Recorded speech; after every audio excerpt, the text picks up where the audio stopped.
धर्मयुद्ध महाभारत का 13वां दिन खास तौर से याद रखने वाला है, क्योंकि इस दिन अभिमन्यु का वध चक्रव्यूह में कौरवों की सेना ने किया था। इस दिन कौरवों ने अपने व्यूह की रचना चक्रव्यूह के रूप में तैयार की, जबकि पांडवों ने इस दिन अपने व्यूह की रचना 12वें दिन का जो उनका व्यूह था मंडलार्ध व्यूह, उसी को बनाए रखा। और इसके साथ साथ खास जो घटनाक्रम रहा, कौरवों की सेना ने चक्रव्यूह में फंसाकर अभिमन्यु को मार डाला। आइए जानते हैं 13वें दिन के और क्या कुछ घटनाक्रम रहे पुरातत्ववेत्ता राजेंद्र सिंह राणा के साथ।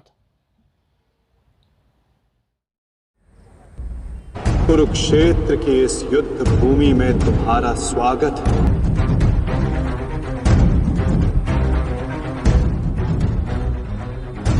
यदा यदा हि धर्मस्य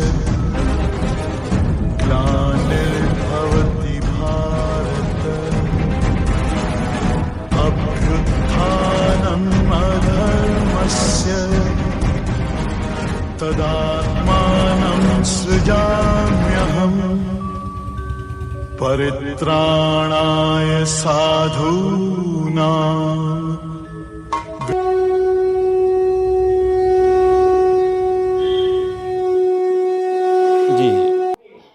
देखिए, महाभारत युद्ध के 12वें दिन जब कौरव पक्षी जो महारथी थे भगदत्त मारे गए, तो दूसरे दिन गुरु द्रोणाचार्य ने एक योजना बनाई। वो योजना कैसे बनाई कि उन्होंने चक्रव्यूह की रचना की। उस दिन क्या था कि 13वें दिन के युद्ध में अर्जुन कहीं युद्ध भूमि से दूर संसदकों से लड़ाई कर रहे थे। अर्जुन उस समय पांडव सेना में नहीं थे। तो द्रोणाचार्य को पता था कि मैं चक्रव्यूह की रचना करता हूँ, तो अर्जुन अगर नहीं होंगे इस व्यूह को तोड़ने के लिए, तो पांडवों में से कोई भी इस व्यूह को तोड़ना नहीं जानता है और हमारी विजय निश्चित है। क्योंकि चक्रव्यूह को तोड़ना भगवान श्री कृष्ण, अर्जुन और भगवान श्री कृष्ण के बेटे प्रद्युम्न ही जानते थे। चक्रव्यूह तोड़ने की जो कला थी, अभिमन्यु ने जब वो माता के गर्भ में थे, तो जब अभिमन्यु माता के गर्भ में थे और अर्जुन उनकी माता सुभद्रा को ये वृत्तांत सुना रहे थे कैसे चक्रव्यूह तोड़ा जाता है, तो उनकी माता को बताते नींद आ गई थी। तो वो जो चक्रव्यूह में घुसना जानते थे, उसके अलग अलग द्वारों पे लड़ाई करना जानते थे, लेकिन चक्रव्यूह से निकलने के समय उनकी माता का जब वृत्तांत अर्जुन बता रहे थे, तो उनकी माता को नींद आ गई थी। ये अलग कहानी है। तो इस दिन जब द्रोणाचार्य ने चक्रव्यूह जो बनाया, तो चक्रव्यूह ऐसा बनाया कि उसके जो द्वार पे, मुख्य द्वार पे वो स्वयं खड़े थे और दूसरी तरफ जयद्रथ खड़े थे। द्रोणाचार्य के साथ उस दिन जो पूरे घेरे में शल्य, कृतवर्मा, दुर्वासन, सुसेन, कर्ण, बृहद्बल, दुर्योधन, कृपाचार्य, दुशासन, सोमदत्त, शकुनी और अश्वत्थामा थे। ये प्रमुख वीर थे जो चारों तरफ से उस चक्रव्यूह के अलग अलग जगहों पे खड़े थे। तो इस व्यूह का मुकाबला करने के लिए पांडवों ने मंडलार्ध व्यूह बनाया था युधिष्ठिर की आज्ञा पर। तो इस मंडलार्ध व्यूह का ये जैसे एक वृत्त का आधा वृत्त होता है, तो उसके जो आगे वाले भाग में थे धृष्टकेतु और चेकितान। चेकितान के पीछे थे उत्तमौजा, उत्तमौजा के पीछे कुंतीभोज, कुंतीभोज के पीछे द्रुपद, द्रुपद के आगे धृष्टकेतु, फिर शिखंडी, फिर केकयराज। और जो अंतर्वृत्त होता है, अंतर्वृत्त में इसमें थे बृहच्छत्र, युधिष्ठिर और अभिमन्यु। और इस व्यूह के सबसे आगे वाले भाग में थे भीमसेन। अब जब युद्ध शुरू होता है, तो शुरू से ही द्रोणाचार्य की उस दिन की भी जो अपनी योजना थी कि युधिष्ठिर को किसी भी तरह से पकड़ने की। तो जब युद्ध शुरू हुआ, तो द्रोणाचार्य ने कहा कि आज मैं किसी एक पांडव महारथी को मारूंगा। वो ये संकल्प उन्होंने लिया। तो पांडवों ने क्या किया कि मिलकर के द्रोणाचार्य पर भीमसेन को आगे रख करके भयंकर हमला किया। और भीम ने अभिमन्यु के साथ जो किया, अभिमन्यु के साथ जो फौज में, क्योंकि अभिमन्यु ने कहा था कि भाई मैं चक्रव्यूह तोड़ूंगा, तो भीम ने अभिमन्यु के साथ जो है धृष्टद्युम्न, सात्यकी और पांचालों की सेना उसको दी। अब जब पांडवों और कौरवों में माने व्यूह में घुसने की कशमकश चली रही थी, तो अभिमन्यु ने द्रोणाचार्य से भिड़ गए और उसने इतना माने अपनी वीरता दिखाई कि वो जो द्रोणाचार्य वाला जो पक्ष था वो तोड़ने के बाद अभिमन्यु चक्रव्यूह में प्रवेश कर जाते हैं।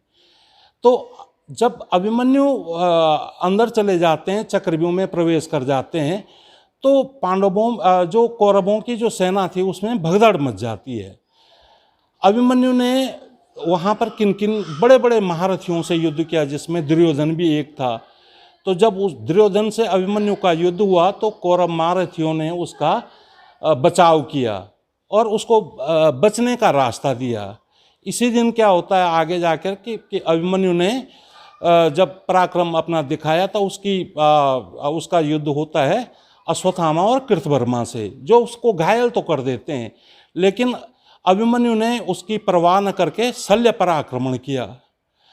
और तब देखते देखते जब कौरव सेना से में खलबली मच गई, कौरव सेना के पांव उखड़ने लगे, तो उसी समय क्या होता है कि इसी चक्रव्यूह के दूसरे द्वार को जो आगे ही था उस पर जयद्रथ ने उसको ठीक ठाक किया, उसको रिपेयर किया।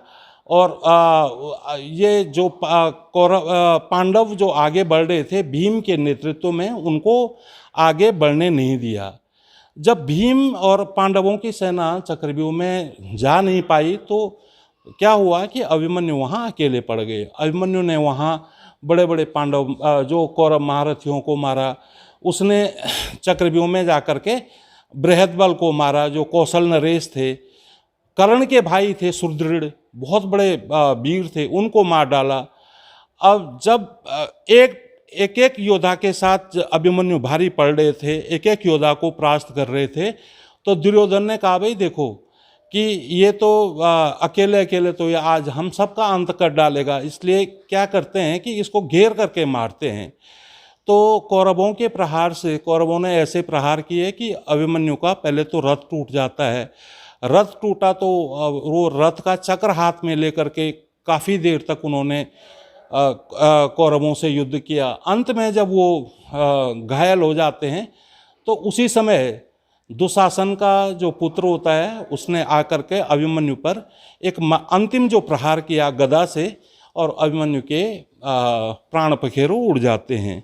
अभिमन्यु के मरने के बाद युद्धभूमि में मृत्यु के पश्चात पांडव सेना में भी काफ़ी भगदड़ मच जाती है और कौरव सेना की एक बहुत बड़ी विजय होती है, क्योंकि अभिमन्यु जैसा महारथी उनके द्वारा जब मारा जाता है तो अंत में जो है सूर्यास्त के समय युद्ध बंद कर दिया जाता है।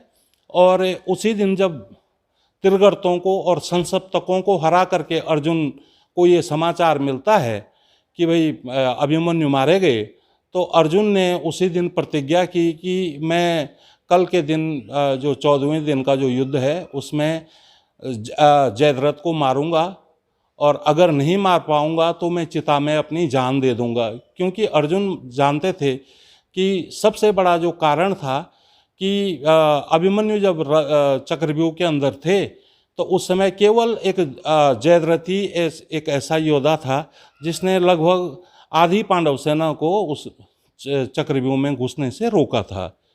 तो यहीं पर 13वें दिन का युद्ध समाप्त हो जाता है।